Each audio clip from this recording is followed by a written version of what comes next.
Resident Evil 1 is getting remade. Well, the remake of Resident Evil 1 is getting remade. So it's a remake of a remake of the original. So it's Resident Evil 1 remake. Yeah, pretty straightforward. I recently made a video on this channel saying that I hoped Resident Evil Code Veronica was going to be the next Resident Evil remake.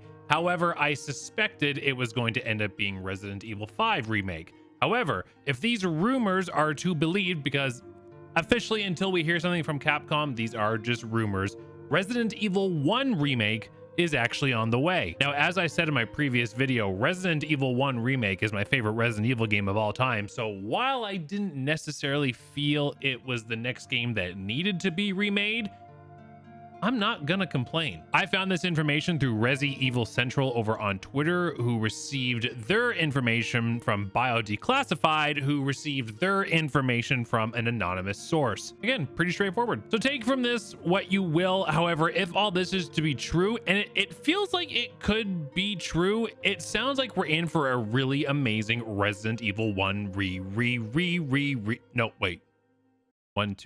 remake.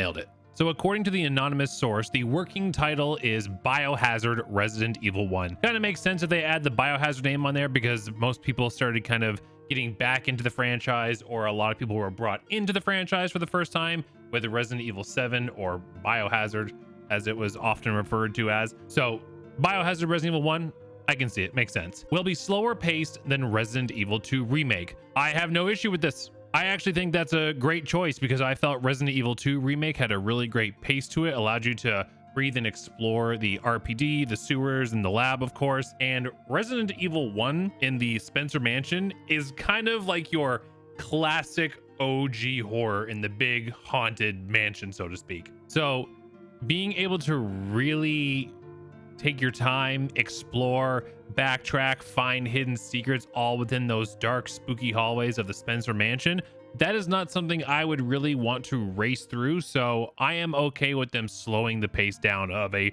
Resident Evil 1 remake. Each zombie will have their own unique model due to the small number of enemies within the game. This will actually add a lot of character to the zombies, I feel, because now as we discover notes of people who were in the mansion when the incident occurred, for example, Itchy Tasty Dude, Scott, what was his name? Scott, I believe it's Scott. We will actually be able to tell who each zombie was, so we will know that it is Scott coming out of that closet, assuming it's the same way they do it in the remake. Or maybe we will find notes from maybe scientists or researchers, and then maybe they'll have like an ID badge that you can see their original like face before they got all zombified or torn off from whatever bio weapon they end up running into. Adds a lot of character to the zombies and the enemies, instead of just making them mindless zombies to shoot and re-murder. More bullets required to take out Resident Evil 1 zombies than Resident Evil 2 Remake, quoted as bullet sponges. This was like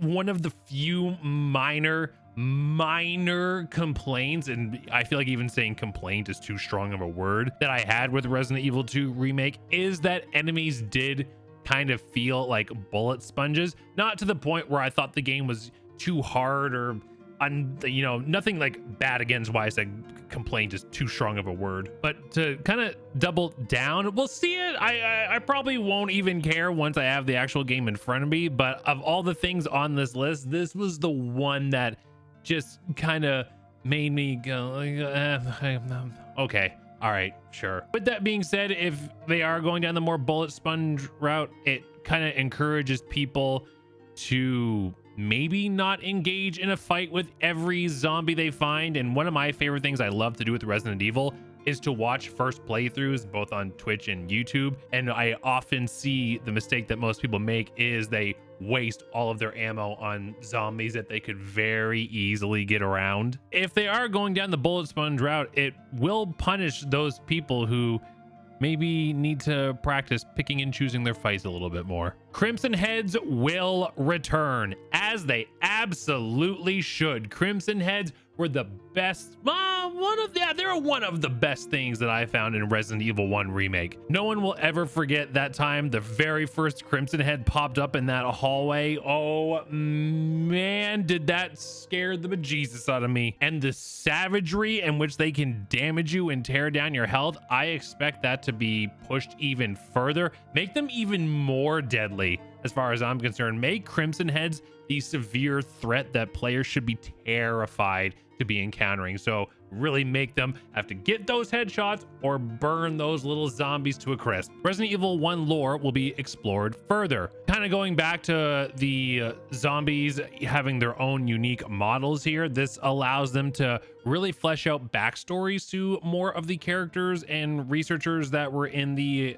mansion when the incident occurred, and it allows us to even dive further into the backstory of characters before the incident, like the oh my god, the Trevor family. Maybe we'll find out more about George, and since they are bringing back the Crimson Heads, I know some people are like, no, this is confirmed, and other people are like, no, it's not confirmed. But one of the big myths that go around is that George is the elder Crimson Head, which you fight in the graveyard. I think if they're going to explore the lore more, bring back the Crimson Heads, and make everyone have their own unique model, Capcom could really make a definite yes, this elder Crimson Head is George Trevor.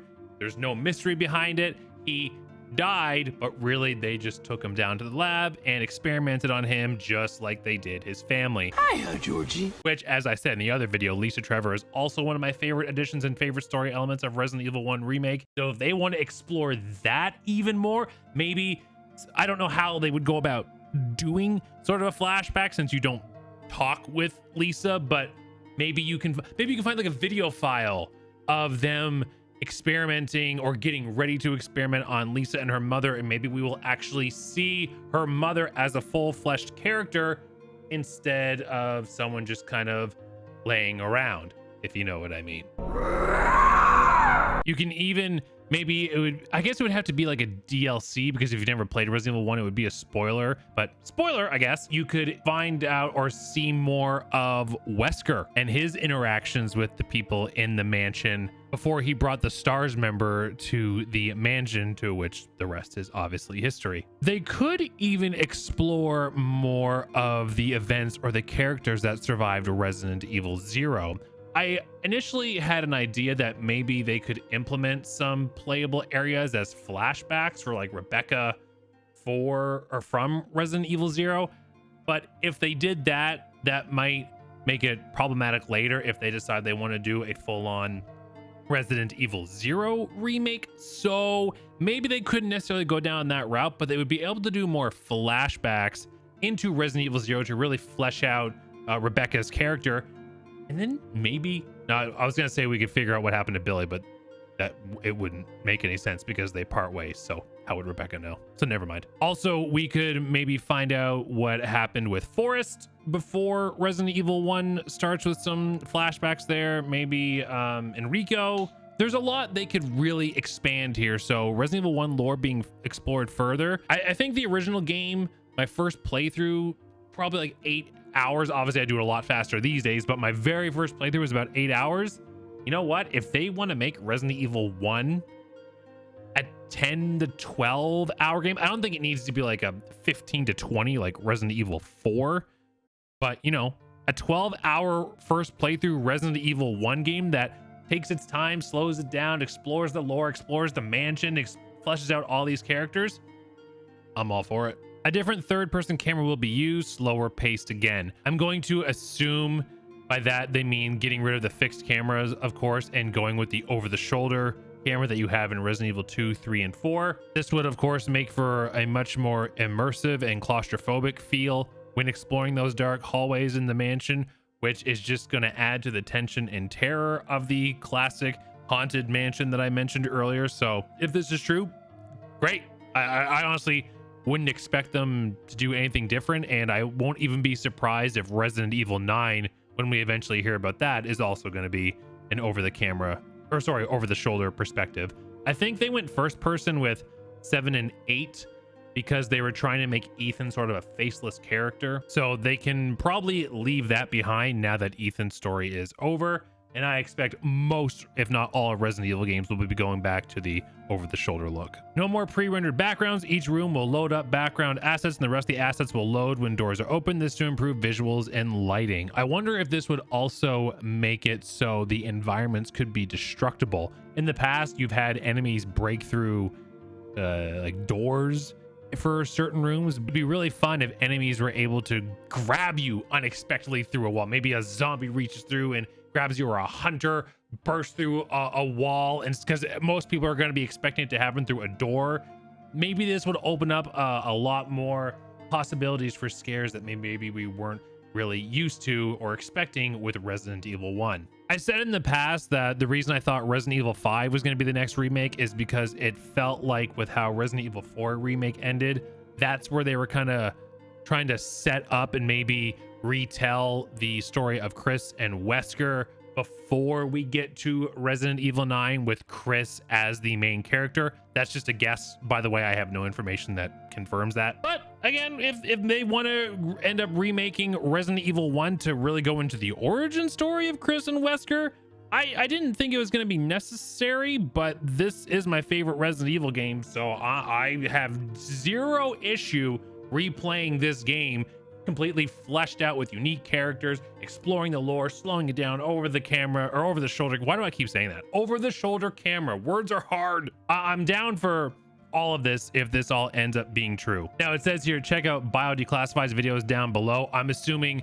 in that video they're going into more depth from the anonymous email that they received. So if you want to see that video, I will include it in the description down below. It is possible we could be finding more about either the next remake or Resident Evil 9 sooner rather than later, as this tweet from Center for Evil shows us that all the reveals for Resident Evil games, Resident Evil 7, Resident Evil 2 Remake, Resident Evil 8, Resident Evil 4 Remake, all happened in June, which is just a few weeks away. So we may be finding out if Resident Evil 1 Remake is in fact coming, or maybe we're going to end up getting Resident Evil 9 first. Who knows? I guess we'll find out in a few weeks. Let me know what you are excited for in the Resident Evil franchise. Is it a Resident Evil 1 remake? Are you wanting Resident Evil 9 first? If all of this excites you about a possible Resident Evil 1 remake, let me know.